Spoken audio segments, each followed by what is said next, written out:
O Brasil corre atrás de títulos, medalhas, mas é preciso ir além. É preciso criar uma cultura esportiva no país. Sai o Cartola e entra o dirigente esportivo. O esporte é um direito constitucional, né?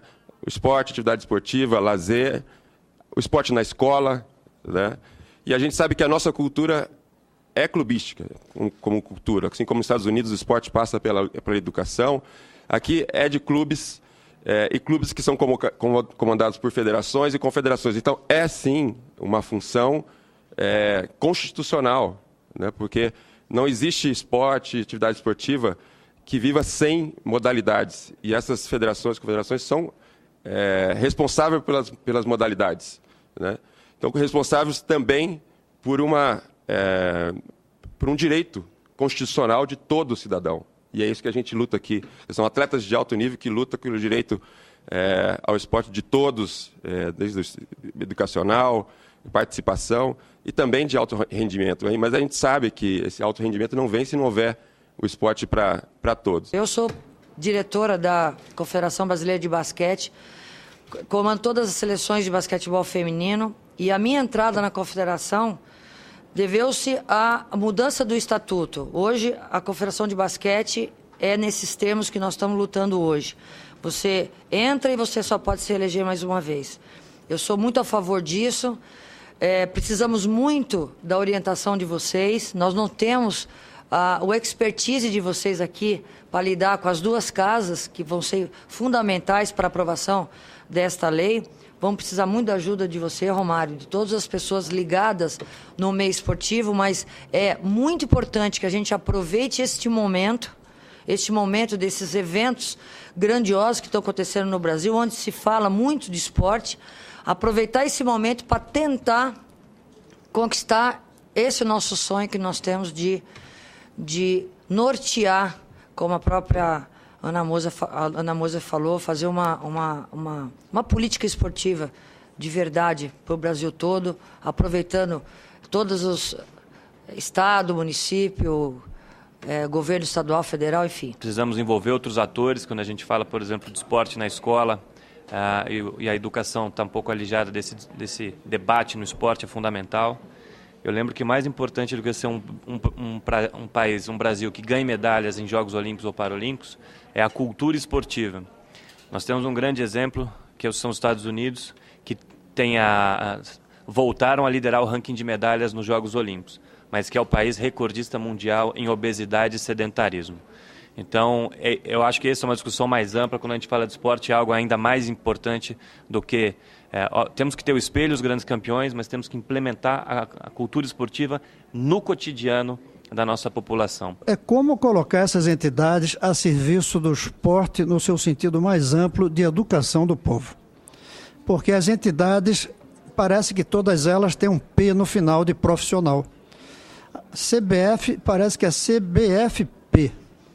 A gente não vê um trabalho grande de levar o esporte às escolas, de apoiar as peladas. O José Cruz foi contra uma ideia minha, que talvez porque eu desconhecesse as coisas direitinho, de que parte do dinheiro gasto na Copa deveria ir para financiar esporte de fim de semana nessas quadras de 30 milhões de pessoas, se diz, que bate bola e faz pelada. A preocupação dele é corretíssima. Se esse dinheiro ia chegar na ponta ou não ia, como é que seriam escolhidas as entidades, tanto que eu recuei do projeto. Mas é importante que essas entidades descubram que existem coisas fora do setor profissional. José Cruz, gostaria de saber quais são os principais prejuízos que a falta de rotatividade dos dirigentes causam ao esporte brasileiro, a transparência nessas entidades? O dirigente que vai, ao longo do tempo, se perpetuando, ele se torna um abusado. Ele, antes de tudo, ele é um gestor do bem público, porque ele recebe verba pública. 90% do esporte de rendimento no Brasil hoje é sustentado pelo Estado. São verbas das loterias, verbas do orçamento da União, de leis de incentivo, que a Receita Federal abre mão, enfim.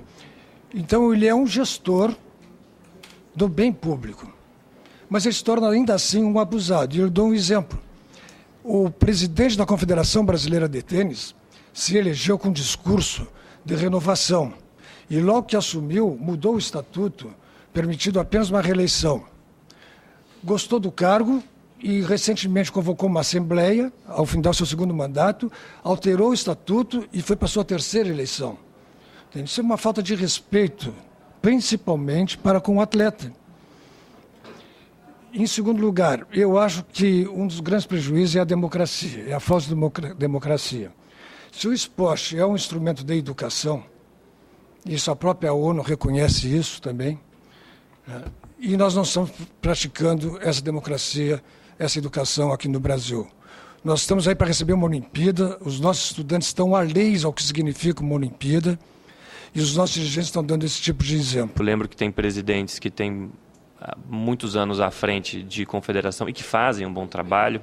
Não quer dizer que não fariam um bom trabalho em menos tempo também, mas a gente pode citar, por exemplo, a Confederação Brasileira de Voleibol, em que o presidente Hélio Graça está há bastante tempo, mas faz um bom trabalho. Entretanto, outros, talvez, que estejam há muitos anos, não façam um bom trabalho e um mecanismo perverso, como já citado aí por alguns anteriormente, façam com que eles se perpetuem. Porque se é uma associação de bairro, as pessoas de vez em quando têm que ir a voto para discutir o seu dirigente. Se é um mandato parlamentar, tem que de 4 em 4 anos estar submetendo a apreciação das pessoas. Por que que um dirigente esportivo não tem que se submeter? Eu acho que é nossa obrigação como legisladores, a bem da democracia brasileira, discutirmos mandatos finitos, sim, que as pessoas possam ter direito a apresentar o seu projeto depois de 2 ou de 4 anos para buscar uma reeleição, mas que sejam submetidas ao seu público interessado, se deve ou não permanecer naquela função por mais 4 ou 2 anos, conforme vai ser, digamos assim, a legislação fruto desse projeto que está em discussão aqui e que tem, com certeza, o meu apoio. Eu espero que o público perceba que há algo em debate no Brasil hoje, que é como republicanizar as entidades que nós temos do esporte, como transformar os cartolas em dirigentes. Porque talvez o que a gente fosse, a diferença entre o cartola e o dirigente é que o cartola é o dirigente permanente. Se ele não fosse permanente, ninguém chamava de cartola. O Em Discussão fica por aqui. Você também pode acessar o programa pela internet www.senado.leg.br/TV. Participe, mande sua mensagem. Obrigado pela companhia e até o nosso próximo Em Discussão.